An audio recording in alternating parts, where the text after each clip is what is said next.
question served by the Speaker. So there is no doubt whatsoever that the Governor is invited to appear at 9 a.m. on the 26th. The Speaker, in Volume 5, also presents a document for the special sitting of the Assembly.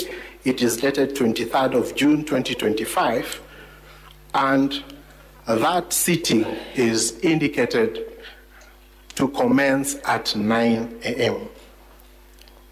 Honorable Speakers and Honorable Senators, it is therefore not in any doubt that the Assembly set the hearing of the motion.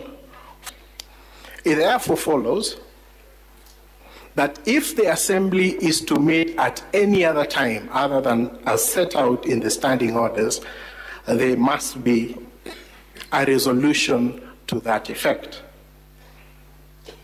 And so therefore the logical question that we are asking the Senate is this: is the Hansard genuine? Because the Hansard talks about a sitting conducted at 2:30 p.m. That is in line with the standing orders. But the notices, the invitation, and the special sitting issued by the Speaker talk about a sitting to be conducted at 9 a.m. So therefore, Honorable Speaker and Honorable Senators, we invite you, the Senate, to take note of the above, and then allow us to also review the Hansard that is provided. You probably understand the Hansard much better than we do, and I refer you to the Hansard for the 18th of June 2025, which clearly shows that the Assembly was adjourned to 26th of June at 2:30 p.m., and I refer you to Volume 3 still of the Assembly's documentation. The issues that you will note when you review the answer is that, first of all, it is not certified by the clerk as is required. It just bears a stamp.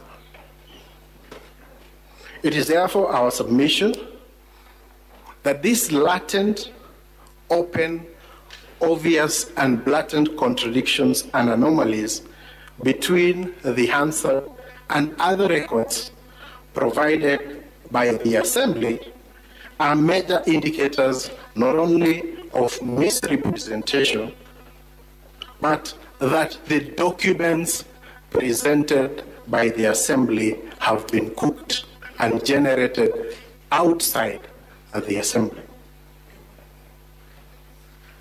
This is further supported by the testimonies of the witnesses, which will be found at Volume 2 of the Governor's response at page 14, where we have the affidavit of Salad Boru Gurasha, who was the clerk of the Assembly, who confirms that there was no sitting of the Assembly on either date.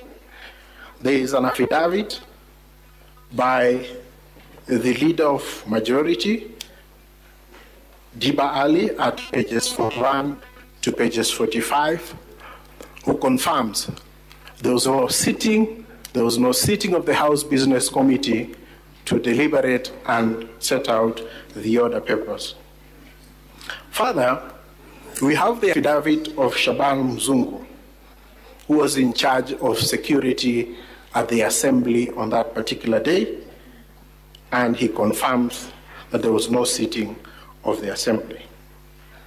Honorable Speakers and Honorable Senators, we expect that the Assembly will try to persuade you that the issues we raise are not preliminary and they require a full evidential hearing. But allow me, Honorable Speaker and Honorable Members of the Senate, to refer you to the Assembly's submissions on the preliminary objection, because they have filed submissions on the preliminary objection and they have quoted a decision. And the jurisprudence from the courts is that a preliminary question is determined on the presumption that the facts pleaded are true. The facts that we are raising are the facts that have been pleaded by the Assembly. And that preliminary issue, when determined, may as well as dispose of the suit, and it is for that reason that we raise it as a preliminary issue, because if this Honorable House was to find that there was no sitting of the Assembly, then we cannot proceed with the hearing of the impeachment motion. And so we submit that these questions that we have raised satisfy this threshold, and we invite the Senate to look at the facts that have been pleaded by the Assembly and the documents that have been provided, and agree with us that this is a case of a phantom impeachment. Finally, as I, with one eye on the clock, we submit that this process is a hallowed process. It is not just about whether the grounds set out in Article 181 of the Constitution have been met. The way and